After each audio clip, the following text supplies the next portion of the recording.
If you're helping publishers get more clients, they no longer can rely on search engines and social media to send them new readers. I'm Justin Hitt with Ad Briefing's Copywriting Tips. If you're doing copywriting, or you have a content service yourself, or you're a media channel such as a news provider, a blogger, or someone who creates periodic content for an audience, you cannot rely on Google, Dogpile, Bing, all these different search engines anymore. You can't rely on social media, Facebook, Twitter, or all these platforms, especially if you share an idea that is contrary to the mainstream narrative, especially if you share what in some cases is fact-based rather than emotional-based. You will be buried in a pile of entertainment, distractions, and propaganda.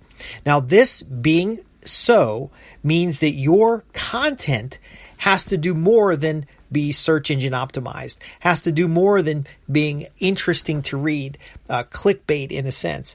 If you want real solid content, and I know nonprofits deal with this, I know that different types of alternative health media, alternative news media, commentary, authors, they all face this challenge where search engines just aren't sending content. First off, the content that search engines index is content for users who repeatedly use search engines. Remember, the search engine is selling advertising. So a search engine optimized piece of content that gets organic traffic today may not get organic traffic tomorrow. The only reason they might be getting organic traffic today is because the visitors who go to that site are also clicking on advertisements on the same network. This is Google content, for example, used to be able to use what's called AdSense, and you can embed Google ads on your site. You would immediately get more traffic to your site because the people from Google would search for something, go to your website, click an ad, and get back into the Google ecosystem.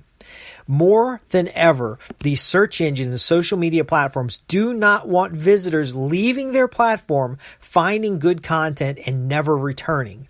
So if you've got a periodic website that maybe has a newsletter, it has content that comes out every month, maybe you have 2 or 3 editors, so you have content coming out daily, and you're relying on advertising revenue, and you're using your own ad server, you're actually competing with a search engine. You're competing with the social media platform. You're competing for the same audience. In a world that's monetizing that audience, it means that you are now not the most desirable place to send a visitor. That's why search engines were scraping content and providing more content on their main page because they don't want people to leave that page. That's why platforms like LinkedIn and Facebook are encouraging content creators to create in their platforms native content rather than your own website. And this becomes a real problem, especially when we're talking about free speech, censorship, and ideas that are outside of the political ideas. I've done a little bit of work with political newsletters. I've researched and provided consulting to political newsletters.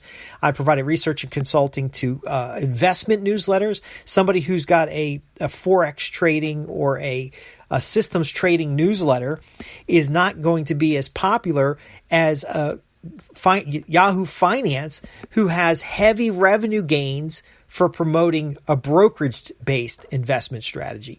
So self-investing, educating the investor versus handing it over to a brokerage. In the Yahoo Finance world, that content's going to be more about what to do with your 401k, and the answer is going to be let them manage it. It's going to be more about catering to the advertisers.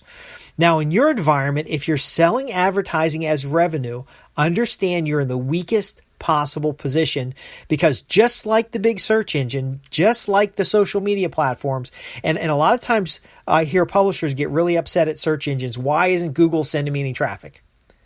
Well, are your advertisers asking the same question? Why aren't you sending them any traffic? See, when someone clicks on an advertisement, they are leaving your website.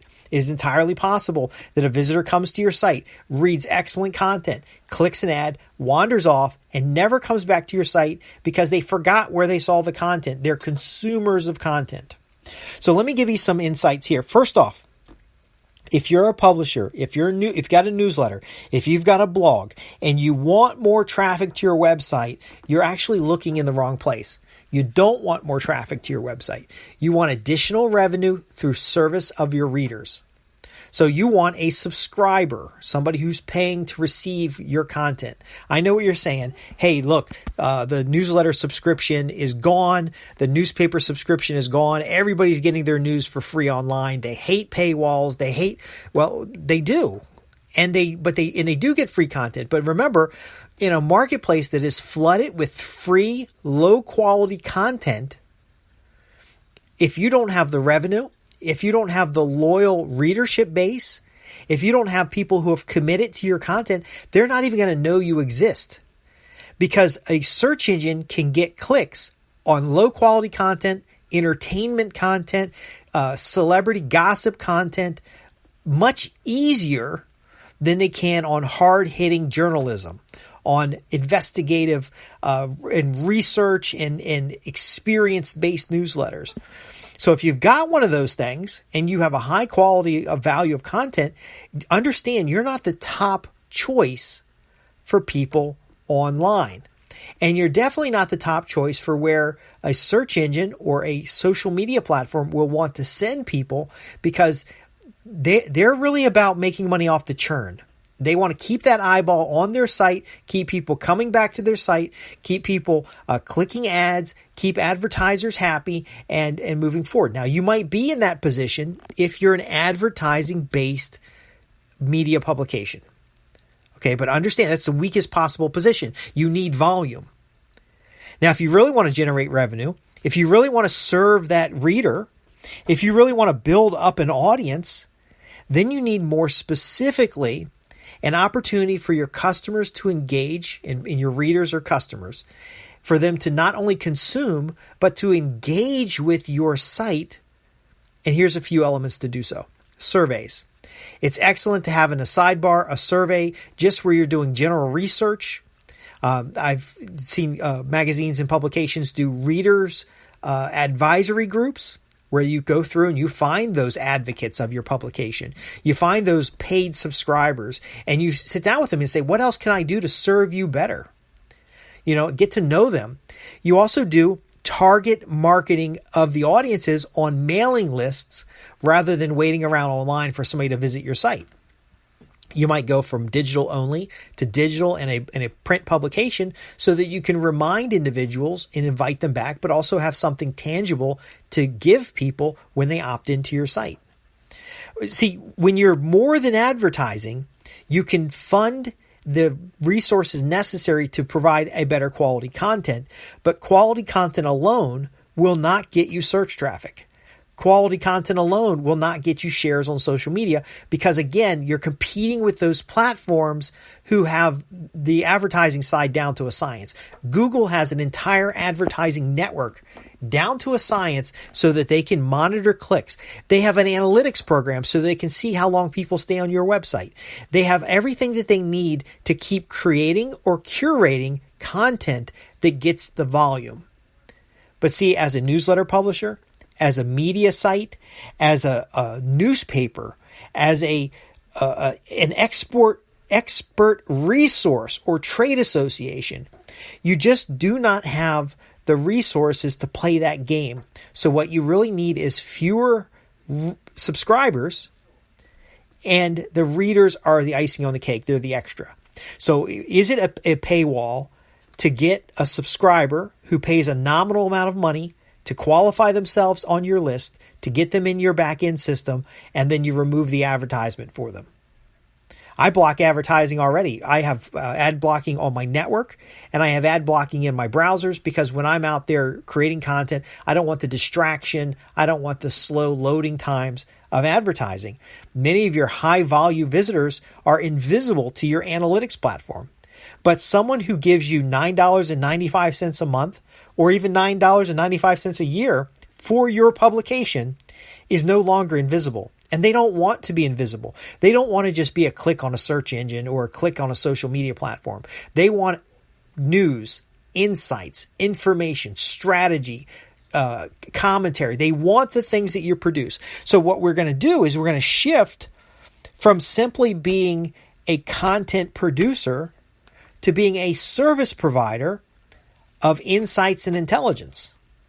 So let's say you're a libertarian news site and you've got an advocacy element where your advocacy is, the legalization of all drugs, focusing the money spent on the war on drugs instead into the treatment programs to help people to help reduce the demand for drugs. That's the basis of your platform. You're curating articles and materials. You have your internal editors creating materials around that theme. Again, that's not the top of what search engines want. It's very relevant. It's probably keyword dense. But again, if someone is clicking that off of a search engine, they're not going to come back to the search engine and look for more of the same. You've provided a resource that they can stick. But if you don't have an opportunity for them to opt in, they're going to get what they needed now and they're going to wander off. So this is the challenge of being too niched or being too broad. The key is when you get that visitor and you get them opted into a topic area, you can then invite them back to the topic again. Now, what if it's not popular to have complete legalization, or that attracts just individuals that have drug problems and they're not really interested in the advocacy side? They're only interested in the fantasy that they're going to get free drugs from the government. Well, you've got to be able to not only have people opt into your site through a subscription, through a newsletter, through a various different types of advocacy newsletters. If they're in the using category, they get that newsletter. If they're in the marijuana manufacturing, then they get another newsletter. The key is you're starting to do what's called segmentation. You're segmenting the visitors, and you can do this how you design your content layout. Could be how you tag your content. Could be a lot of things. But the key to understand is you're taking someone from a visitor and then getting to understand them as a member of an audience. And then you're using surveys, you're using segmented newsletters, you're using different columns. Maybe you have different authors that are featured, and they're your columnists. And then you're engaging into your analytics to better understand who are these people who are visiting.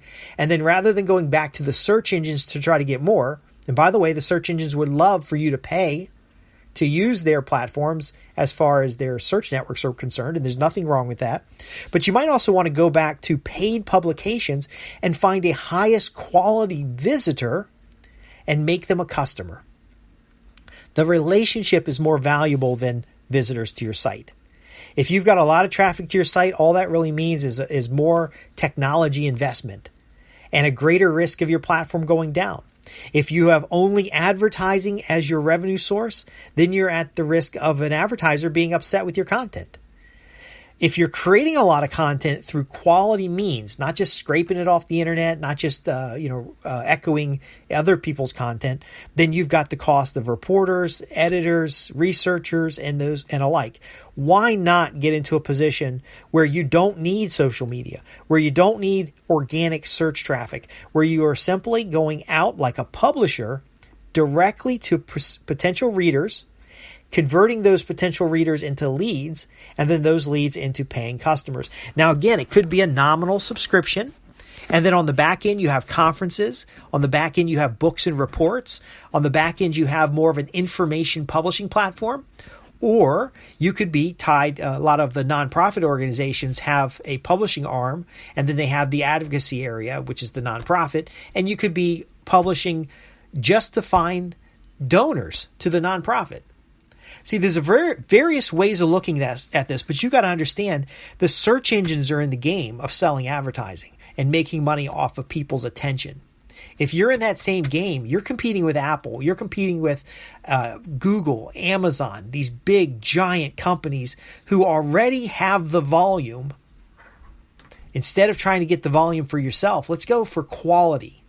Let's go for better service engagement.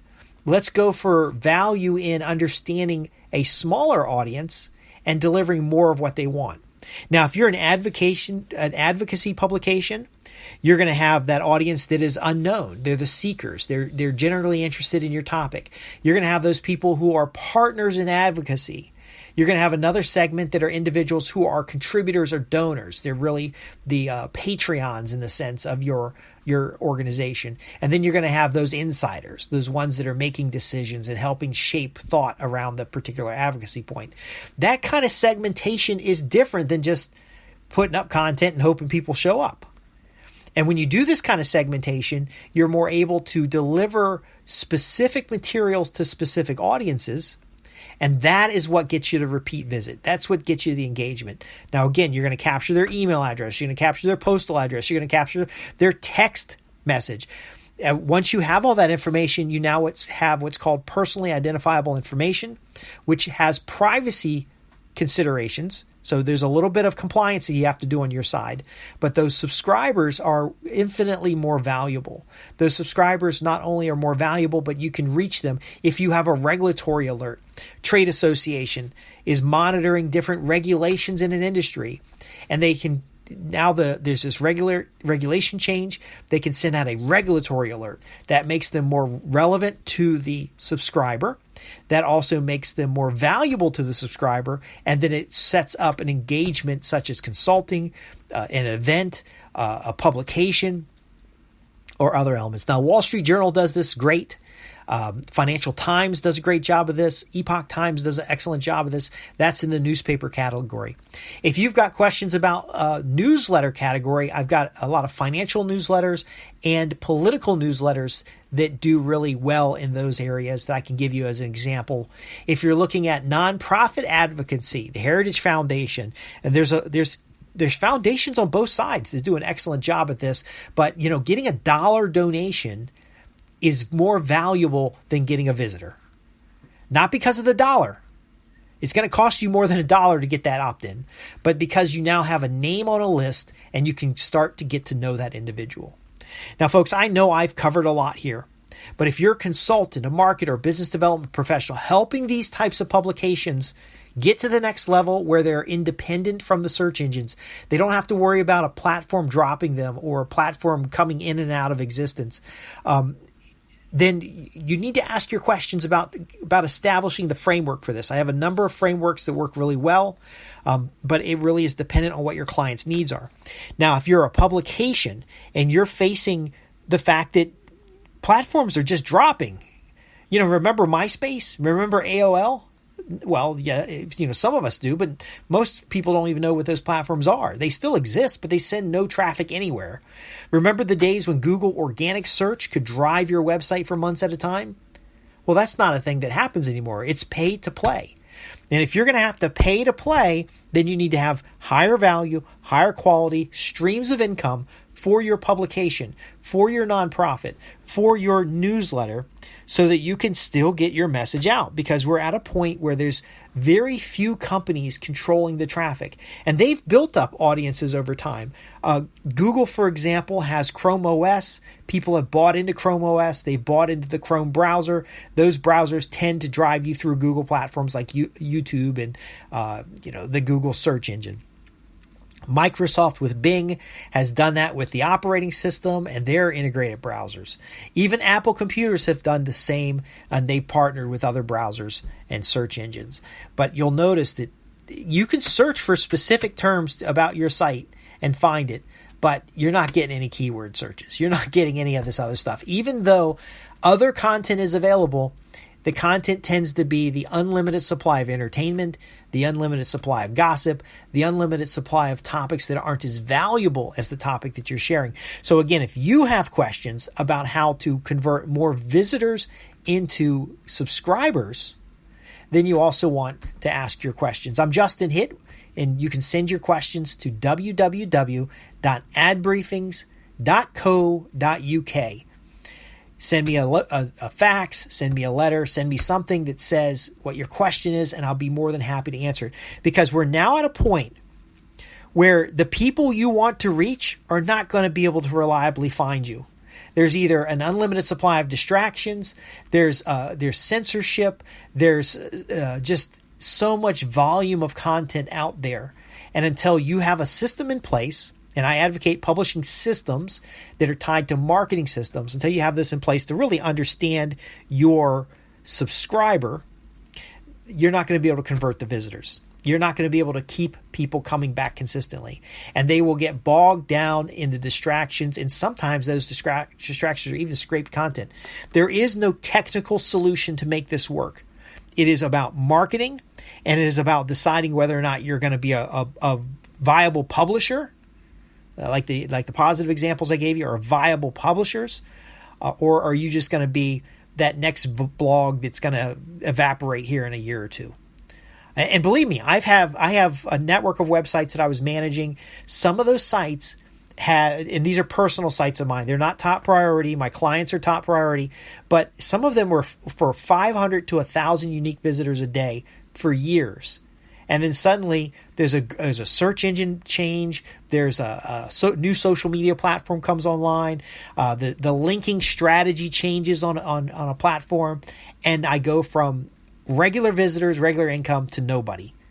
Now, to be quite blunt, the strategies that I test in my own content network are being implemented on client sites and not having those problems because we're more adaptive.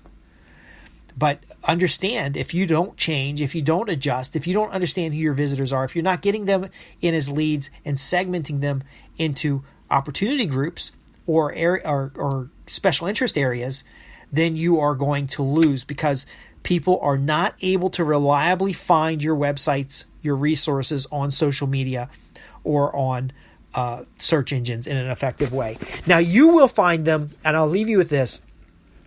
I'll show you how to look at your site as a brand new visitor, but there's a bubble being created with this technology that you will find it. Your diehard advocates will find it, but you won't reach new people. And as those groups age out, you're going to lose folks that can take action. So I like to work with folks that have an advocacy position, because there really is something to gain from improving the law or understanding rights and freedoms.